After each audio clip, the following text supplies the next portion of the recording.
佛门里有句话叫福报将临，业障先动，意思是一个人的大运真正到来之前，往往会先经历一场大劫。这个道理很简单，你在低谷时每天只顾着怎么填饱肚子，怎么活下去，根本没有多余的心力和本钱去招惹是非，别人想算计你也榨不出油水来，那个时候大家躲你都来不及，更别提什么大灾大难了。可是一旦你熬过了最苦的日子，手里刚有了积蓄，子女刚有了出息，家里刚过上几天安稳日子，各种人和事就像约好了一样，齐刷刷找上门来。遇到这些事，很多人心里就纳闷，甚至觉得老天爷不长眼。人在最穷最弱最需要人拉一把的时候，这些人在哪儿？为什么偏偏在你刚好过一点，在好运刚要进门的时候，他们就这么准时的跑出来给你添堵？这是老天爷在故意折磨人吗？佛法讲得最透彻，这根本不是偶然，这也绝不是老天爷瞎了眼，这叫什么？这叫福门前的一道旧债，也就是老百姓嘴里常说的冤亲债主。很多人一听到冤亲债主这4个字，马上就觉得阴森森的，以为是什么前世的鬼怪跑来找你索命，或者是大半夜在背后跟着你的不干净的东西。其实哪有那么玄，真正的冤亲债主往往不是青面獠牙的坏人，他们大都是你身边最熟的人，甚至是你曾经受过恩惠的人，最心疼的人，最难以拒绝的人。一个人身上的运势不是天上突然掉下来的奖赏，而是你过去种下的各种因果缘分，到了时间点开始成熟了，好的因缘成熟了，会给你带来新的机会和安稳。但是你不要忘了，你过去几十年里那些没有处理完的恩怨，没有还清的人情，没有放下的执念，那些旧账也会在同一个时间点浮出水面。好运将至的时候，老天爷不是只给你开一扇进财的门，而是把你的明暗2本账一起翻开了。那些在门外敲门的人，他真正要拿走的根本不是你眼前的这笔钱，也不是要毁掉你这份工作，他真正要攻击的是你心里最难放下的贪心、怒火、面子，还有你那份没有底线的愧疚。这就像是一场大考，福报要进门，命运得先看看你的心能不能承载得住。很多老朋友眼看就要翻身了，却在最后一步做出了错误的决定，把多年积攒的福报赔得干干净净。这根本不是福报没有来，而是你装福的器皿还有裂缝，被旧债主轻轻一碰全碎了。那么这道拦在福门前的旧账到底长什么样？咱们今天就要把这个底牌彻底揭开。诸位一定要认真听，因为这些债主往往就坐在你家客厅里，或者就在你的手机通讯录里。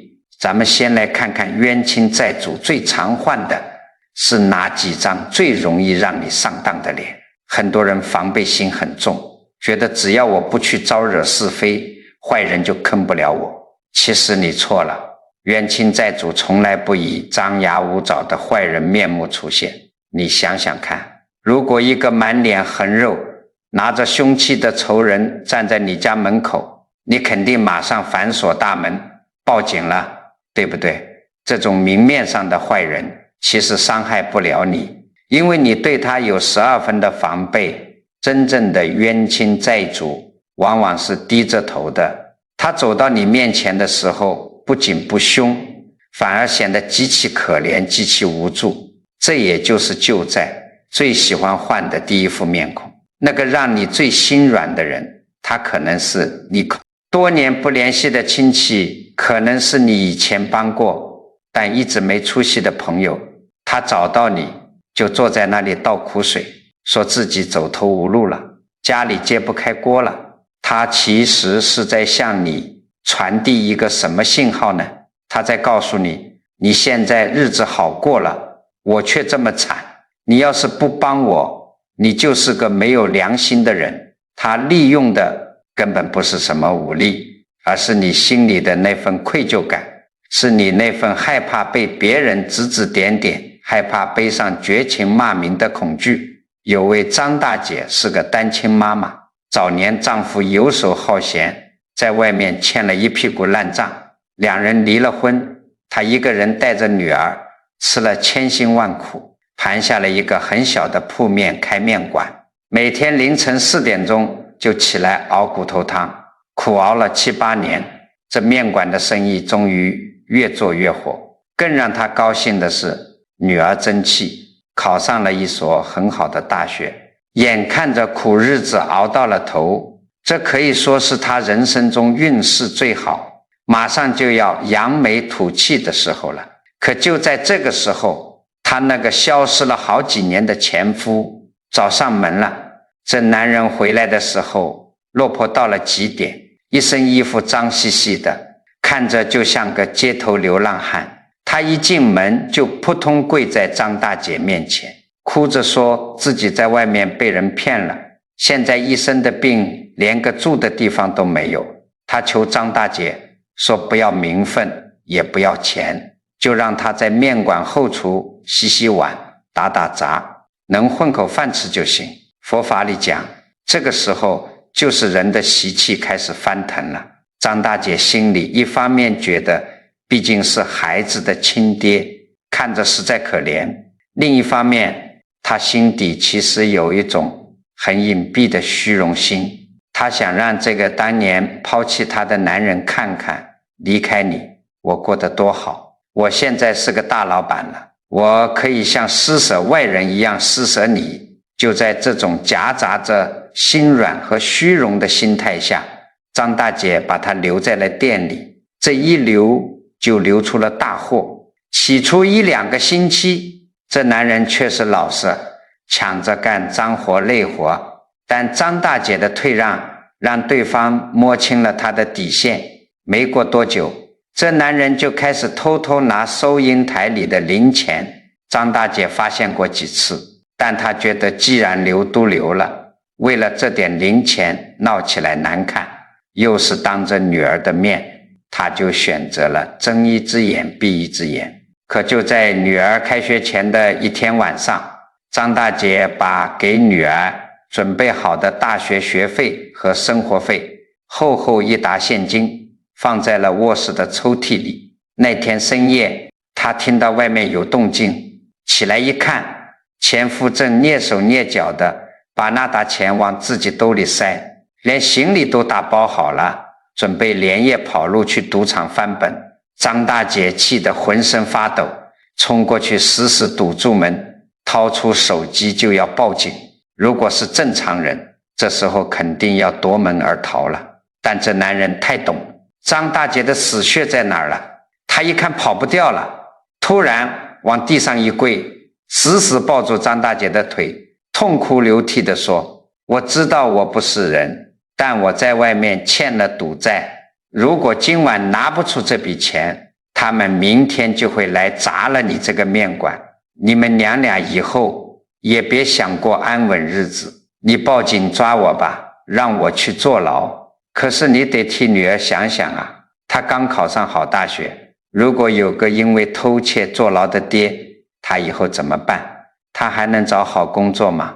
她这辈子就全毁了啊！门外的女儿早就惊醒了，吓得躲在门边直哭。诸位，这就是冤亲债主发动最后总攻的一刻。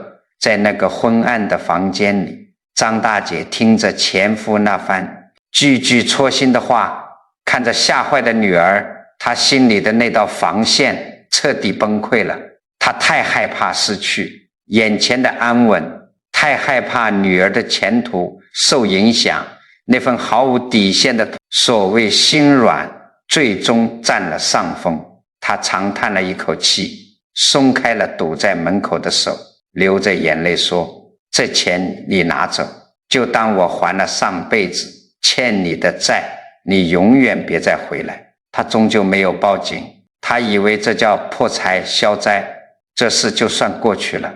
可是因果的账本从来不是这么算的。就在那个男人拿走学费跑掉的半个月后，一帮讨债的人还是冲进了面馆。原来那男人不仅把钱输光了，还给赌场留下了。这家面馆的地址说老板娘有钱替他兜底，不管张大姐怎么解释，那些人根本不听，把面馆的桌椅砸得稀烂，在墙上泼满了红漆，店里的伙计吓跑了，老顾客再也不敢来了。张大姐辛辛苦苦7、8年建立起来的基业，几天之内轰然倒塌，最后只能把铺子低价转让，带着女儿连夜搬走。诸位老朋友，听完这事，你们觉得是那个坏男人毁了他吗？表面上看是，但往深了挖，真正害了他的是他自己心里那份没有智慧、没有原则的心软和好面子。什么叫冤亲债主？前夫只是个外在的缘分，张大姐内心的软弱才是那个真正的债主。别人装可怜，你就把保命的钱交出去；别人拿女儿的前途吓唬你，你就放弃了报警求救的底线。你以为这是慈悲吗？佛法里有一句话叫慈悲生祸害，方便出下流。没有智慧和底线的慈悲根本不是在积福，你那是在包庇恶业。你让一个满身恶习的人留在你亲近的家里，你容忍他去偷你女儿的学费，你这哪里是在救人，你是在纵容他继续造孽。当好运刚要来的时候，命运就是用这样一个可怜巴巴的人来称量你的心到底有没有智慧。心里如果有底线，懂得什么该帮，什么绝不能留，这道坎就过去了。可只要你心里那点愧疚，虚荣一作祟，旧缘分立刻就会顺着这个裂缝钻进来，把你刚刚搭建好的生活啃得干干净净。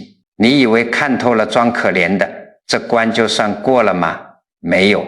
有些人说我心肠硬，我不吃那一套，我也不欠谁的。好，既然你不吃软的，旧缘分就会换另一种方式来找你。有时候他不仅不找你借钱，反而还带着重礼来感谢你。这就引出了冤亲债主的第二副面孔，突然回来报恩的熟人。人在低谷的时候，身边没什么人，当你刚刚有点起色，手里有了点资源，有些过去认识的人就出现了。他们一开始绝口不提帮忙的事，反而给你送点土特产，对你嘘寒问暖，嘴里总是念叨着当年要不是你拉我一把，我就没有今天，我这辈子都不会忘记你的大恩大德。你听了心里多舒服啊，觉得这人知恩图报，大家亲如一家。等你的戒备心完全放下来了，他往往就会顺水推舟，提出一个让你非常为难，甚至要你违背原则的要求，比如让你利用现在的职权给他行个方便，或者让你瞒着家里人跟他去投资一个来路不明的项目。这时候你怎么想？你心里会觉得人家以前帮过我，或者人家现在这么敬重我，我如果一口回绝了，以后这脸往哪儿搁？人情再难还啊。你为了顾全这点虚假的面子和人情，把底线一松，好运还没彻底接住，新的灾祸就已经被你引进门了。这两张脸，一张用可怜绑架你，一张用人情迷惑你，他们表面上看千差万别，但找准的都是你心里的漏洞，你的愧疚和你的面子。可是这世上还有些人，他们性格很强硬，不怕别人说闲话，也不吃人情这一套。那么这些人是不是就安全了呢？如果你真是这样一个守得住原则的人，那命运的考验马上就会升级，他会换上第3张脸走到你面前，这张脸不跟你谈感情，他直接冲着你心里的贪念来。这第3张脸就是那些看起来千载难逢，能让你一夜暴富的绝好机会。很多人在苦日子里熬了很久，刚有点积蓄，或者生意刚刚理顺，极度渴望能一下子翻身，把过去丢掉的面子全挣回来。这个时候身边往往会冒出一个人，可能是个看着很气派的老板，也可能是个所谓有内部消息的朋友，他把你拉到一边，神神秘秘地交给你一个项目，告诉你利润有多高，回报有多快。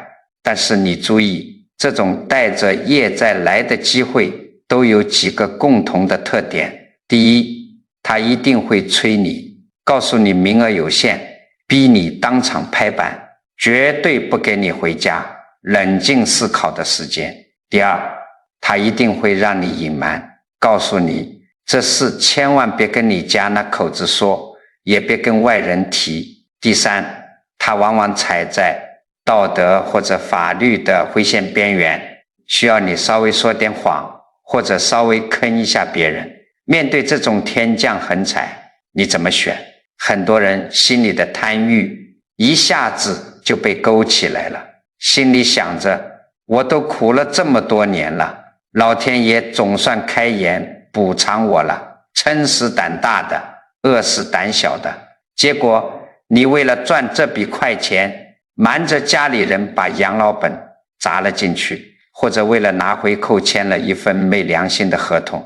你以为你接住的是财神爷吗？大错特错，你接住的是个催命鬼。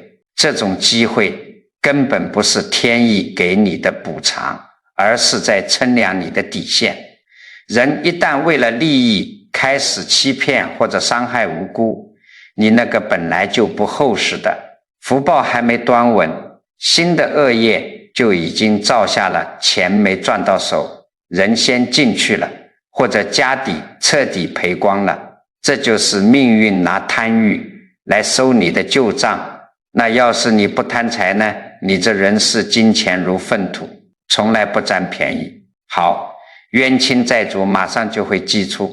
最后一张脸也是杀伤力最大，最容易在一瞬间把你毁掉的一张脸。这第4张脸就是那个最容易激怒你、最懂怎么踩你痛脚的人。你仔细回想一下，在你过去的人生里，是不是总有那么几次，眼看着一件好事就要成了，职位马上就要提拔了，一笔大买卖马上就要签约了，或者过年过节全家难得团聚，气氛正好的时候，突然就跳出来一个人，他什么都不干，就跑到你面前，阴阳怪气地说了一句最戳你心窝子、最让你下不来台的话。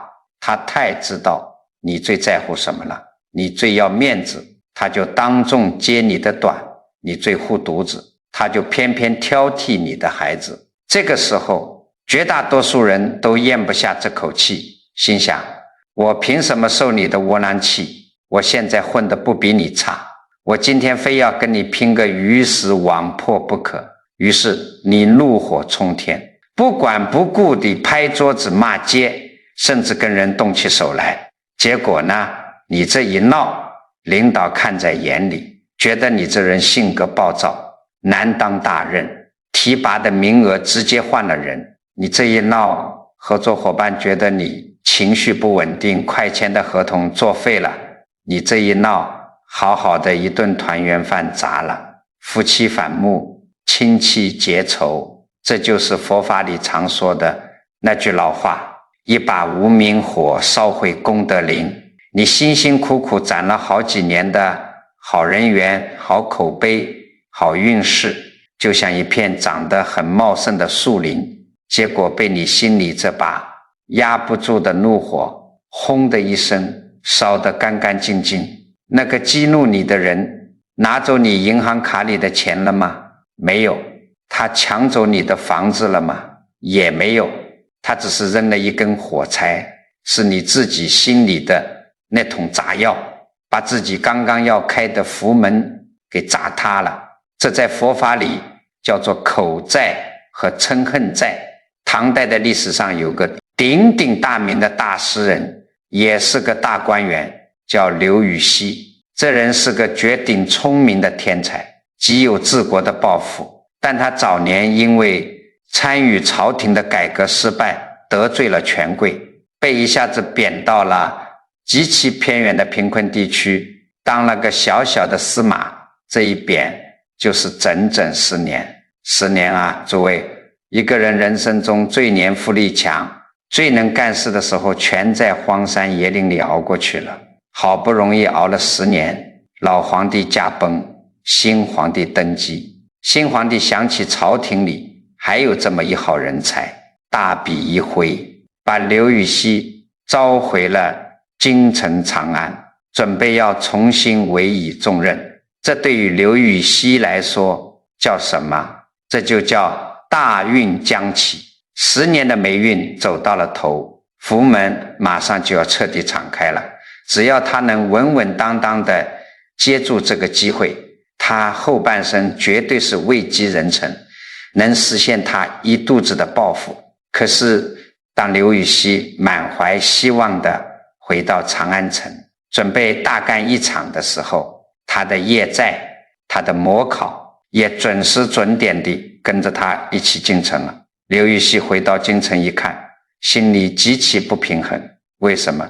因为他发现当年那些踩着他往上爬的，那些只会溜须拍马的无能之辈，现在一个个都穿上了紫袍金带，成了朝廷里的显贵，而他这个真正有才华的人却白白受了10年的苦。他骨子里的那份清高和傲慢，他心底压抑了10年的愤怒，开始咕嘟咕嘟的往上冒。这时候他就遇到了那张激怒他的脸。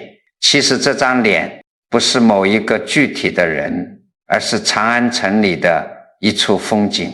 有一天，刘禹锡跟着几个朋友去京城里的玄都观游玩。那是春天，玄都观里开满了极其艳丽的桃花，人们都在夸这桃花开得富贵。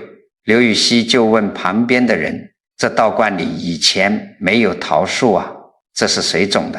旁边的人随口回答说，这都是您当年被贬走之后，如今朝廷里那些新贵大人们亲手摘下的。就这一句话，直接把刘禹锡心里的火药桶给点燃了。他看着满院子招摇的桃花，就像看到了满朝文武那些得志的小人嘴脸。他越看越觉得刺眼，越看越觉得屈辱。于是刘禹锡站在玄都观的那堵粉墙前面，让道士拿来笔墨，他手里的毛笔蘸饱了墨汁，墨滴正一滴滴往下落。旁边同行的朋友一看这架势，吓坏了，死死拉住他的袖子，压低声音劝他，刘大人，使不得啊，咱们苦了10年，好不容易才活着回到京城，您千万忍一忍，别去招惹那些权贵，别为了图一时痛快，把大好前程给毁了。而朋友这番话就是在拼命帮他关上那扇漏符的门。如果在这个节骨眼上，刘禹锡能把手里的笔放下，把这口窝囊气咽下去，退一步海阔天空，他立马就能当上大官。可是刘禹锡选择了什么？他冷笑了一声，一把甩开朋友的手，大笔一挥，在墙上写下了一首极其讽刺的诗。那首诗的最后2句是，玄都观里桃千树，尽是刘郎去后栽。这话是什么意思？意思就是你们这些现在开得正旺的烂桃花，你们这些如今在朝廷里耀武扬威的新贵算什么东西？你们不过都是我刘某人当年离开京城之后才敢冒出来的小丑罢了。这诗写的真是痛快，真是解气。刘禹锡心里的那股恶气顺着笔尖全发泄出来了。可是发泄完的代价是什么？这首诗不到半天时间就传遍了整个长安城，传到了那些权贵的耳朵里。那些人本来就怕刘禹锡回来抢位置，这下好，把柄直接送到了人家手里。权贵们立刻拿着这首诗去找皇帝告状，说陛下您看，刘禹锡被贬了10年，非但没有改过自新，反而心怀怨恨，如此狂妄，这种人怎么能委以重任？皇帝一看也火了，觉得这人脾气太臭，不识抬举。结果怎么样？皇帝连官印都没给他，反而一道圣旨下来，把刘禹锡再次赶出京城，贬到了比上一次更偏远更荒凉的连州。这一去又是整整14年。刘禹锡就因为没有忍住那一刻的怒火，没有管住自己那张嘴，把自己好不容易熬来的转运势头瞬间砸得粉碎。诸位老朋友，你们听出这其中的可怕之处了吗？那个夺走刘禹锡14年前途的，真的是朝廷里那些小人吗？不是的，那些小人只是个外在的缘分，真正毁掉他的是他自己心里那份降服不了的傲慢和嗔恨。当他最接近翻身的那一刻，命运并不需要派千军万马去阻挠他，命运只需要让他看到一片桃花，听到一句闲话，他自己就会亲手把前程给烧了。这就是为什么佛法里极其看重口业和忍辱。别人辱骂你，刺激你，其实都是在替你消业障。你如果在转运的时候被激怒了，破口大骂，甚至去报复，那你不仅没有消掉过去的账，反而把旧债变成了新债，把好运硬生生的骂走了。讲到这里，咱们已经把这4张脸全看清楚了，他们全都是顺着你心里的裂缝钻进来的。但是这就会引出一个极其深刻，也是绝大多数人都想不明白的问题。你们仔细回想一下，前面提到的那些事，不管是心软也好，顾面子也好，还是贪财发脾气也好，为什么这些致命的烂账，这些能把人一把拉下水的冤亲债主，早不来晚不来，偏偏全都在你运气刚刚好转，日子马上就要熬出头的时候，准时准点地出现在你家门口。这世上到底是什么力量把时间算得这么精准？我跟你讲一句透底的话，这不是老天爷在故意捉弄你，这恰恰是佛法里讲的最根本的因果规律，老祖宗留下的智慧里，把这种现象叫做福气债的考验。什么叫福气债？咱们把这3个字拆开揉碎了，你就能彻底看懂自己身上的运势。人在倒霉，在人生最低谷的时候，手里是没有福的。没有福就意味着你没有钱，没有社会地位，没有拿得出手的资源，甚至连一顿好饭都吃不上。这个时候你就像是在过寒冬腊月，大地都冻透了。你想想看，在冬天里，野草能长出来吗？长不出来。同样的道理，当你一无所有的时候，你过去结下的那些恶缘，那些旧债，它们就像埋在土里的种子，因为没有阳光雨露，没有合适的条件，它们根本无法发芽。那时候亲戚知道你穷，借不到钱，自然不会来找你。骗子知道你没油水，也懒得给你设局下套。就连你想发脾气，你也会因为要低头求人，赏口饭吃，而硬生生地把脾气给憋回去。所以人在低谷时，那些能毁掉你的业债是潜伏着的，没有活动的条件。但是只要你咬着牙熬过了寒冬，春天一来，你的福气开始聚拢了，你可能突然涨了工资，可能做成了一笔大买卖，也可能家里分了一笔拆迁款。这个时候阳光雨露全来了，你手里有了资源，有了底气。可是阳光雨露不会只滋润好庄稼，它同样会滋润地里的毒草。当你有了钱，那个多年不联系，想要占你便宜的亲戚就有了找你借钱的条件。当你有了名气和地位，那个想利用你办坏事的所谓朋友就有了给你送礼的理由。当你开始觉得老子终于翻身了，心里开始飘飘然的时候，那个最能激怒你的人就有了挑动你傲慢和怒火的机会。这就是为什么福气开始聚集的时候，往往也就是就业就在全面成熟的时候，因为你终于有东西可以让他们图谋了。可是命运把福气和救债同时送到你面前，到底是为了什么呢？这就是要考验你的气，气就是你的心量，就是你承载福报的那个器皿。老话讲厚德载物，你的德行，你的定力就是这个器皿的厚度。命运把好运送给你之前，必须做最后一次测试，看看你这个器皿里还有没有裂缝。如果你的心还在贪图不干净的钱，还在被虚假的面子绑架，只要稍微一受诱惑，一受刺激，你就会做出违背良知的事。这就说明你的器皿是破的，就算命运把金山银山倒进你的怀里，最后也会顺着那些裂缝漏得干干净净，甚至还会给你招来杀身之祸。我认识一个年轻人，咱们就叫他大刘。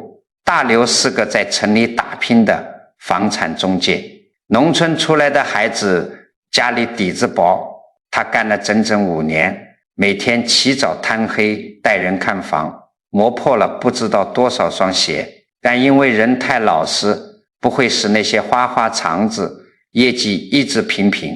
眼看着过了30岁，谈了个对象，也因为买不起房，一直不敢结婚。就在他快要熬不下去，准备辞职回老家的时候，他的大运突然来了。有一天店里来了一对客户，是一对刚刚扯了证，满眼都是对未来憧憬的新婚夫妇。这对小夫妻家里条件不错，看中了大刘手里的一套1000万级别的独栋别墅，准备买下来做婚房。大刘高兴坏了，这套别墅如果签下来，光是佣金就能让他在这座城市里稳稳当当的付个首付。他这么多年的苦熬终于能看到亮光了。大刘跑前跑后，帮着办手续，看风水，查结构，眼看着这单千载难逢的大买卖就要成了。可是就在签合同的前一天晚上，大刘在整理这套房子的历史档案时，无意中从物业的一个老保安嘴里套出了一句闲话。他顺藤摸瓜一查，顿时浑身冰凉。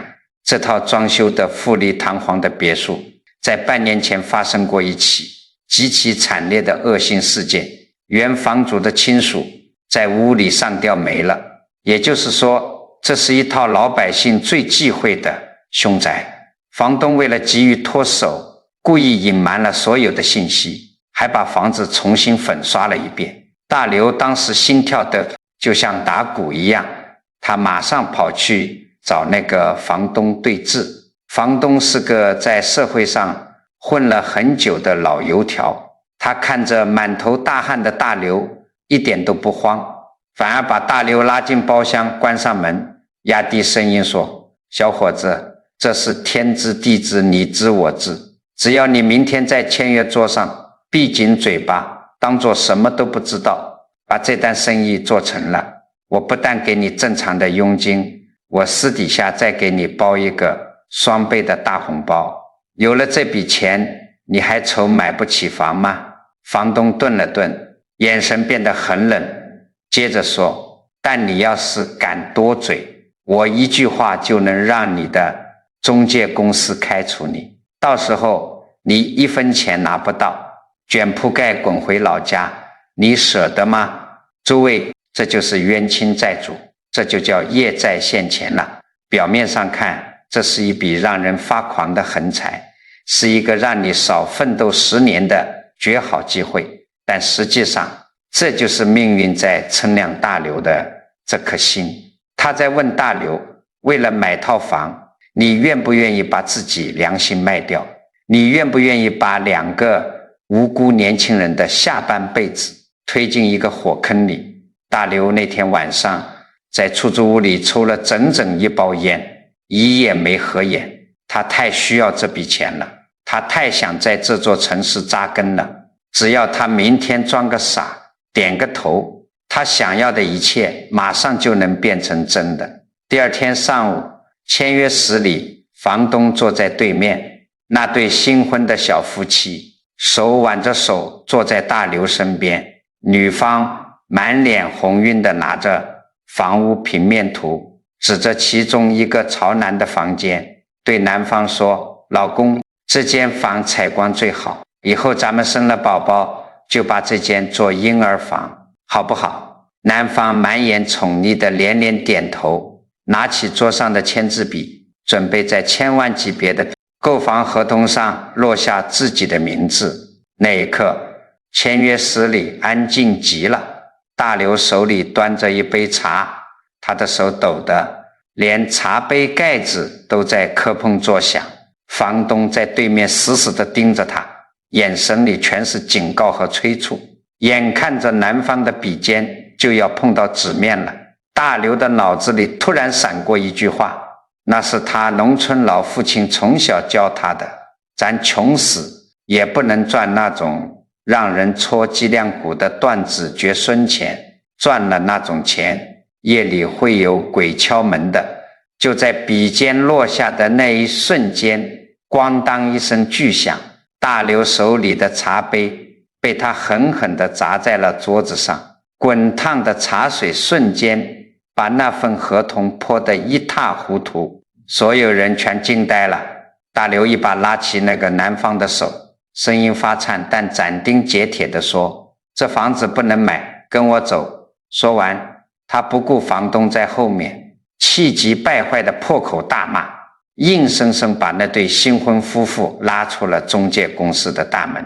在门外的大街上，大刘把实情原原本本地告诉了小夫妻。说完之后，他长长地吐出了一口浊气。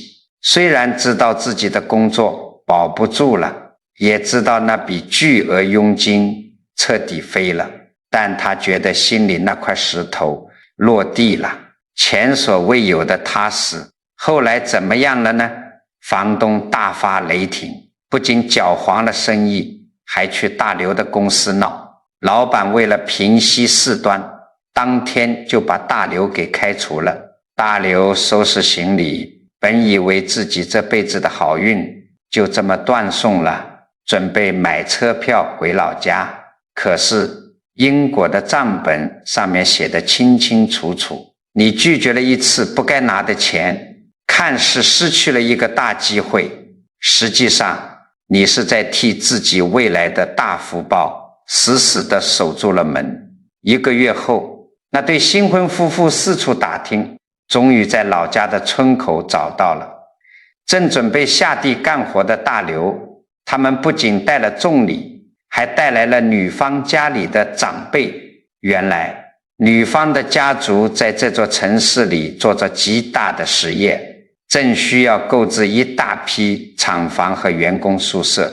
长辈握着大刘的手说，一个能在诱惑面前宁可丢饭碗也不坑害客户的年轻人，这人品我们信得过，以后我们家族所有的房产业务全交给你一个人去办，就靠着这份比金子还贵的信任。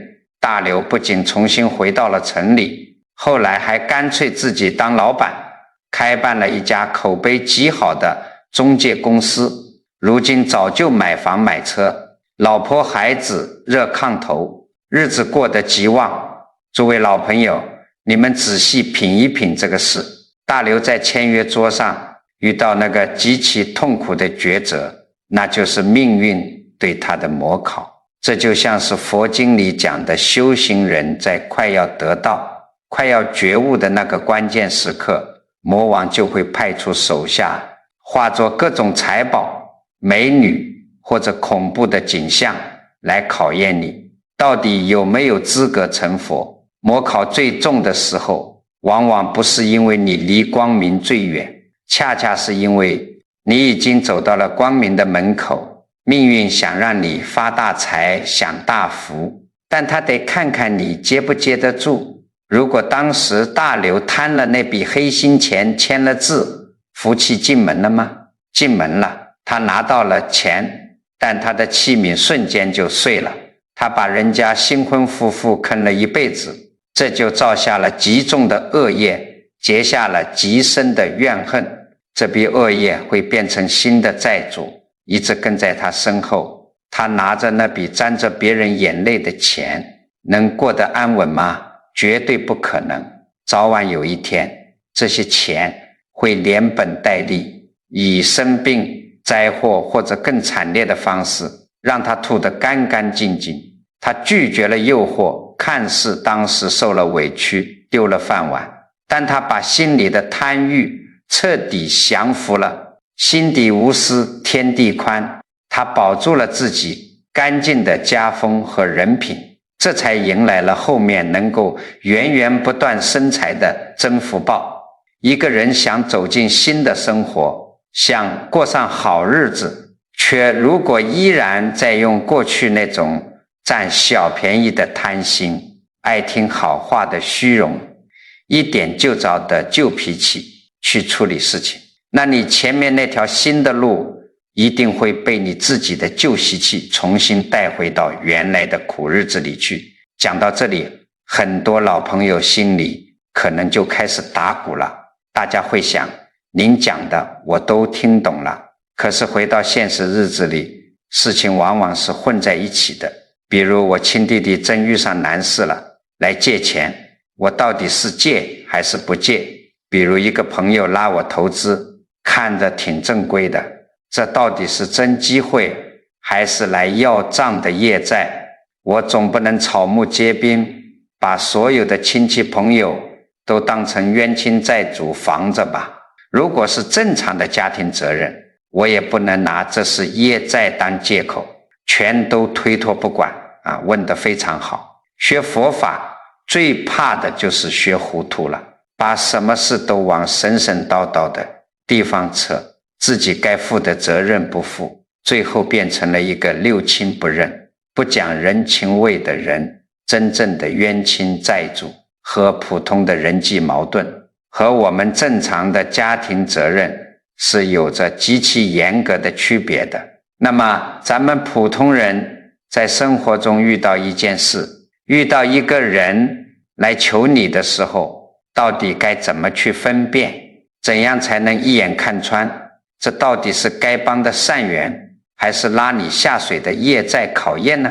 咱们接下来就给大家定下5条，清清楚楚、明明白白的判断标准。你把这5条标准记在心里，以后无论谁来找你，你像拿尺子一样量一量，心里就如同明镜一样。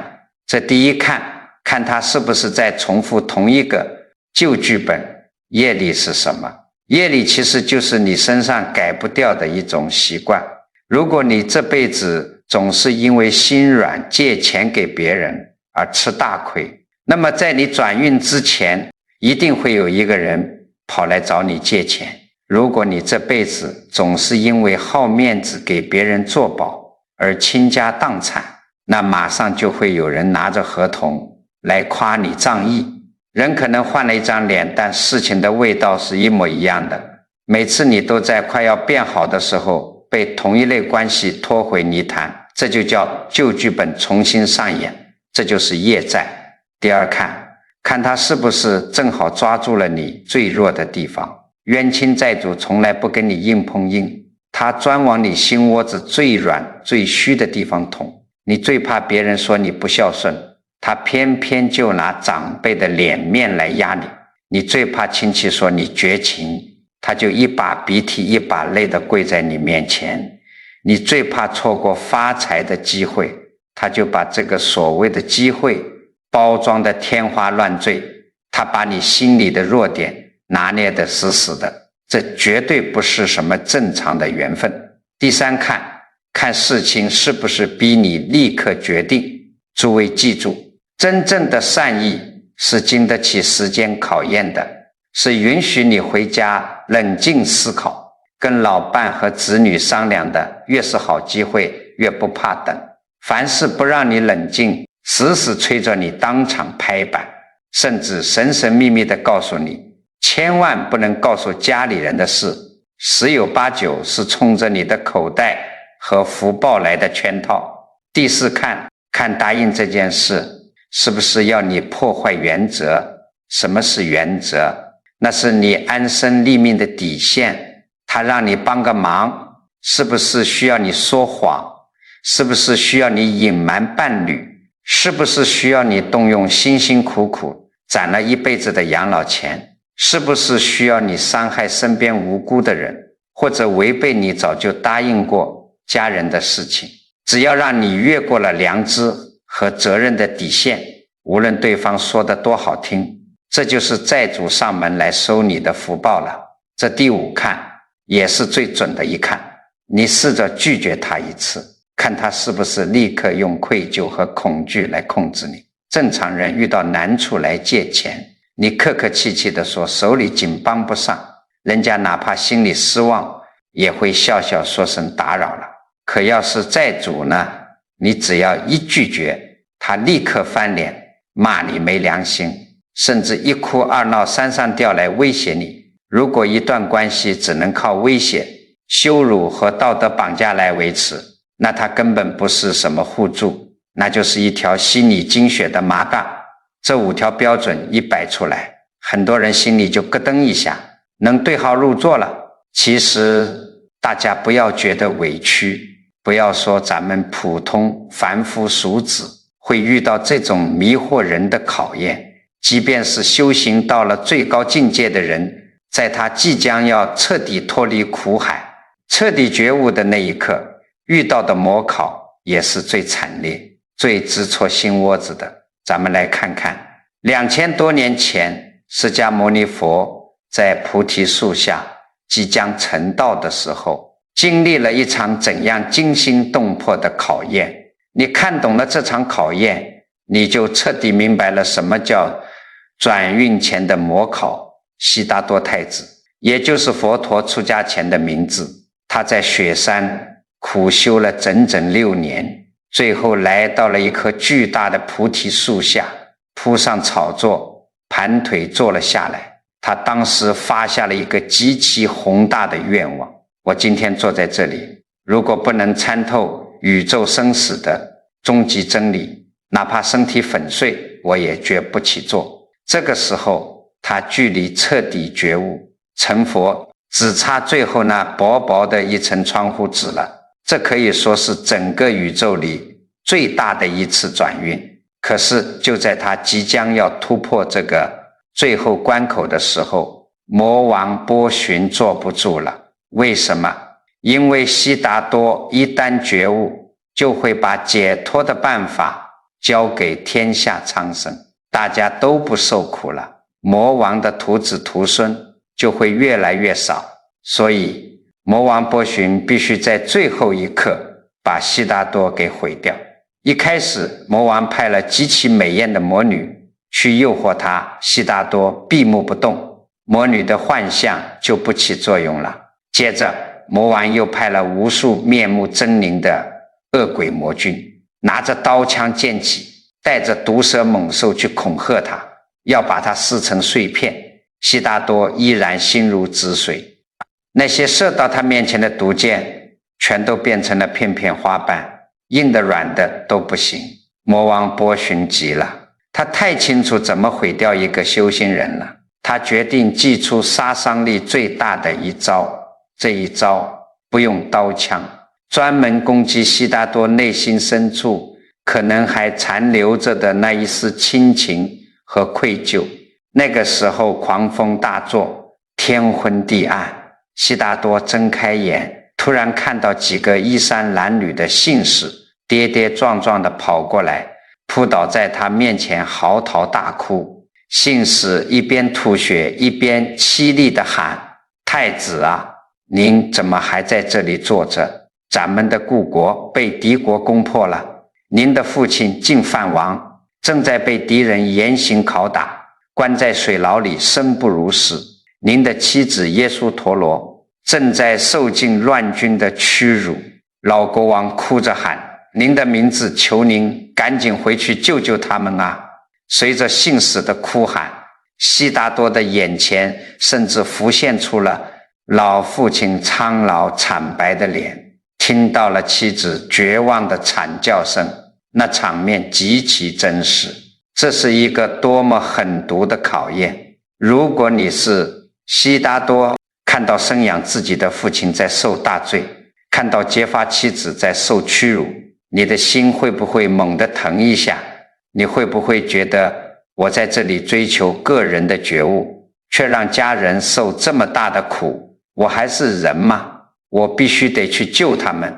只要他的心里生出一丝一毫的愧疚、愤怒或者不忍心，只要他的身体离开那个草座，哪怕只是1寸，他的修行就会瞬间前功尽弃，这最后一道门就彻底关死了，魔王就赢了。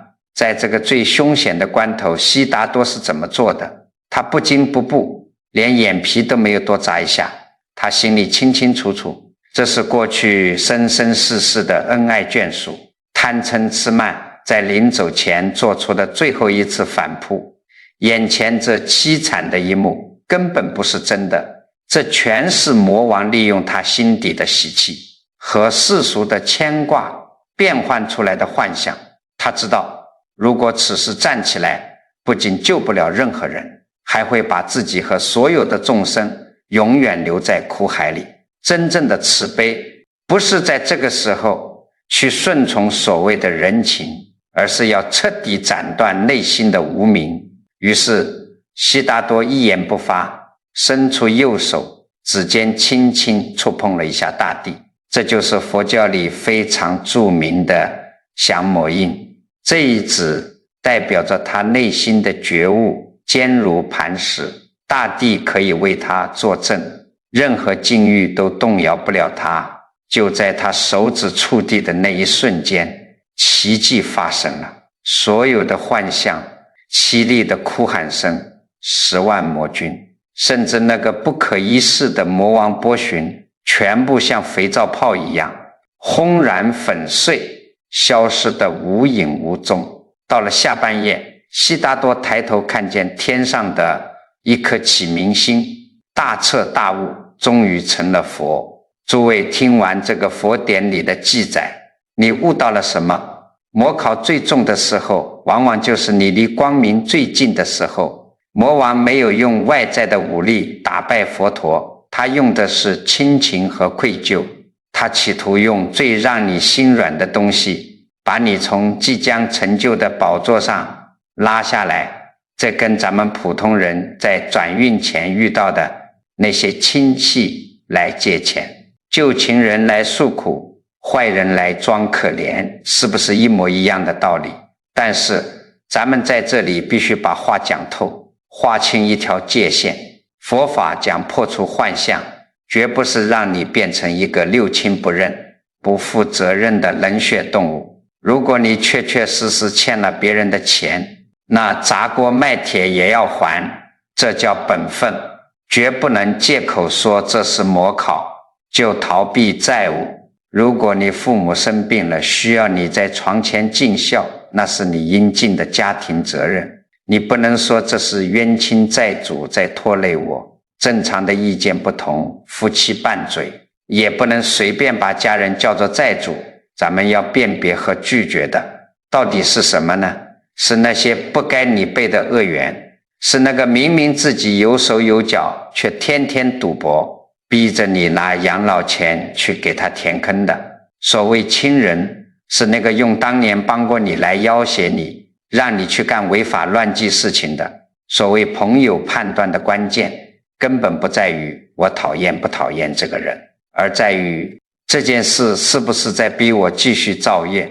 只要你守住了良知和原则，不管他哭得多惨，不管他骂得多凶，他在你面前就全都是虚妄的幻象，你的心不动，他就拿你没有任何办法。那么道理咱们都明白了，可是回到现实那一天天所睡的日子里，当这些人真真切切地站在你家门口，死死拉着你的手，逼着你表态的时候，你到底该说哪句话，该怎么做，才能既不惹火烧身，又能稳稳当当地把福门守住呢？咱们接下来就给大家讲4个最具体最管用的落地做法，你在关键时刻拿出来用，绝对能救命。第一步，遇到任何急事，死守一夜不答应的止与戒。什么叫止与戒？在咱们日常生活里，这就是用来对付那些逼迫感的一把利剑。以后不管是谁，不管是多亲近的人来找你借大笔的钱，让你拿房产做担保，还是熟人给你介绍一个千载难逢的投资机会，只要对方催着你当场表态，你心里就要立刻拉响警报。你当时要怎么做？你不要当场翻脸，也不要当场答应，你只需要把嘴巴闭紧，给自己定下一个一夜不答应的规矩。你可以客客气气地跟对方说，这件事情太大了，关系到我们全家的底子，我今天肯定不能答应你，但我今天也不会直接拒绝你，我要回去跟老伴跟孩子们商量一下，等我明天想清楚了再给你个准信。说完这句话，无论对方怎么哀求，怎么用面子用情分来激将你，你都咬死这一句，绝不松口。为什么要这么做？佛法讲由戒生定，由定生慧。你在这一个晚上强行把事情停下来，这就是戒。只要你停下来，你脑子里的那种狂热、愧疚或者害怕，到了晚上夜深人静的时候，就会慢慢退潮，你的理智和心底的定力就会浮现出来，这就叫定。有了定力，你就能看清这背后的圈套和代价，智慧就生出来了。你要记住，真正带着善意来找你的人，是经得起你等这一晚上的。只有那些心里有鬼，怕你脑子清醒过来的人，才会死死地催促你，一刻都不让你等。你守住了这一夜不答应，基本上就能挡住一大半的业债。第二步，拿纸笔算明白，把真欠下的果报与强塞的人情分清。很多人容易被亲情和道德绑架，就是因为脑子里是一笔糊涂账，一听到对方说当年怎么怎么样，心里就乱成一团，觉得好像自己真的欠了人家还不清的债。这时候你该怎么办？不要在脑子里空想，你去拿一张纸，一支笔，你就在纸上清清楚楚地分出3栏来写。第一栏写我过去确确实实答应过他什么，我到底受过他多大的恩。第二栏写这么多年来我已经通过什么方式花了多少钱，出了多少力去偿还过了。第3栏写他现在逼着我做的这件事，是不是已经远远超过了我原本该负的责任。你这3栏一写出来，白纸黑字摆在面前，你心里的那笔账就彻底明白了。佛法讲慈悲，但慈悲不是毫无底线的退让。如果是你确确实实欠下的债，那是果报，你砸锅卖铁也要踏踏实实的还清，绝不能逃避。但是如果是别人强行用亲戚的面子，用虚假的情分绑架你，逼着你拿全家人的晚年安稳去替他填无底洞，那你必须断然拒绝。你要知道，你拒绝承担这种强塞的人情，不是你无情，而是在替对方悬崖勒马，不让他继续造恶业。理智的边界一旦划清，他再怎么一哭二闹三上吊，你的心都不会再跟着他转了。第三步，防备旧习气复发，死死守住前情口这3处缺口。咱们普通人之所以会在转运前栽跟头，往往是因为情绪失控，让心底的贪心口、愧疚和脾气跑了出来。所以你必须在日常生活里给自己定下3条铁律。第1处缺口是钱，你要记住，钱绝不在兴奋的时候往外掏。当你听到一个好消息，觉得马上要发大财，激动得浑身发抖的时候，你的手千万要离开钱包和银行卡。兴奋就是贪欲在作祟，这时候做出的决定十有八九是败家的。第2处缺口是情，你要记住，承诺绝不在极度愧疚的时候许给别人。当有人在你面前装可怜，让你心里觉得特别对不起他，甚至觉得只要能让他好受点，让我干什么都行的时候，赶紧闭嘴。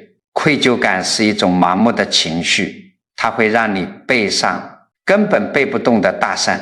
第3处缺口是口，你要记住，狠话绝不在发怒的时候说出口。你们还记得前面讲的那个大诗人吗？就因为咽不下一口气，写了一首诗，毁了10几年的前程。当你被别人气得火冒三丈，恶毒的话已经冲到嗓子眼的时候，你只要在心里默念3个数，硬生生地把它咽回去。你不把钱掏出去，不把承诺许出去，不把狠话骂出去，你只要在情绪最高涨的那1-2分钟里停顿了一下，这就阻断了情绪变成新业债的路。这1分钟的停顿就是你这辈子最了不起的修行。第4步也是最根本的一步，用真实的忏悔与回向，从源头关上业债的门。很多人遇到难缠的人，总想着去哪里找个高人，画个符或者做个法，把这个人给赶走。我告诉你们，那全都是骗人的。外面的缘分你是赶不走的，你唯一能做的是从自己这端把攀缘的门给关上。怎么关？就靠忏悔和回向。到了每天晚上，你一个人安安静静地坐着，回想一下今天这一天，问问自己，我今天有没有因为贪便宜说了一句骗人的话？有没有因为顾面子给家人揽了不该揽的麻烦？有没有因为发脾气用恶毒的语言伤了身边的人？如果有，不要假装看不见。能在第2天去道个歉补救一下的，就主动去补救，这就是真实的忏悔。忏悔就是把你心里的那些污垢、那些裂缝给洗干净补上，然后按照你自己平时熟悉的习惯，不管是念佛号还是念一段经文，你不要去求升官发财，你要把这份善念回向给那些跟你结过怨、你有过亏欠，甚至是你心里最讨厌的那些人。很多老朋友不明白问我，我明明很讨厌他，他就是来坑我的，我为什么还要把善念回向给他？我跟你们讲句透底的话，回向不是求着老天爷马上把那个人变没，也不是让他突然跑来跟你道歉。回向的真正作用是改变你自己的心念磁场。当你在心里把善意给到对方的时候，你心里的那股怨恨、纠结和恐惧就化解了。只要你的心里不再恨他，不再怕他，不再因为他起一点点波澜，这就意味着你身上的旧习气被清除了。你的心一旦清净了，他身上的恶业就再也找不到可以勾连你的入口，它就像是在打空气，最后只能自己散去。只要你把这4步做到了，哪怕再难缠的冤亲债主来到你家门前，他也迈不进你家的门槛。这就叫守住了福门，这才是真正的修行在红尘。好了，讲了这么多，咱们今天这堂课就要接近尾声了。我知道很多老朋友年纪大了，听的时候觉得字字诛心，一转头可能又忘了，所以我在最后啰嗦一遍。第一，就在最喜欢借着熟人的脸回来，遇到最难拒绝的亲戚朋友，或者突然来报恩的熟人，你先停下来看清他是不是正在抓你的心软和面子。慈悲必须得有底线，不能拿全家的安稳去包庇一段恶缘。第二，真正的考验不是那个人出现，而是你自己会不会破戒。凡是逼你当场掏养老钱，逼你骗家人隐瞒的事，无论说得多好听，死死守住，一夜不答应。钱不在兴奋时掏，情不在愧疚时许，狠话不在发怒时说。第三，化解就在从来不是怨恨别人，而是自己停下，自己真欠的账认真还，别人强塞的人情坚决不背，每晚把善念回向给对方。从今天起绝不再结下新的怨恨，从自己这头把业债的门给关上。诸位老朋友，什么是真正的转运？真正的转运不是你身边再也没有麻烦，也不是老天爷把坏人都收走了。真正的转运是当同一种考验，同一个陷阱再次出现在你面前的时候，你心里清清静静，已经不会再掉进去了。只要你的心不漏符，外面的业力就拿你毫无办法。如果你觉得我今天讲的这些因果底线对你有帮助，请动动手指，给这个视频点个赞，点个关注，支持这份善念继续流通。也请你把这番话转发给身边的亲友看一看，提醒他们在重大选择前少走一步错路，这也是你在为自己、为家人积攒极大的阴德和福报。最后我希望每一位看到这里的老朋友都能在评论区里留下一句：愿我转运之前先守住自己的心，或者留下愿我与家人就在见亲，不再结下心愿。这不仅是随手留几个字，这是在你自己的心田里种下了一颗清净避灾的善种子。你仔细想想那个画面，当着小小的屏幕底下千千万万个老朋友的善念汇聚在一起的时候，那会形成一个多么庞大、多么不可思议的慈悲磁场啊！你今天在这里写下的一句祈福，发出的这一念慈悲，最终一定会加倍的回向到你自己身上，护佑你平平安安，稳稳当当的接住往后的好日子。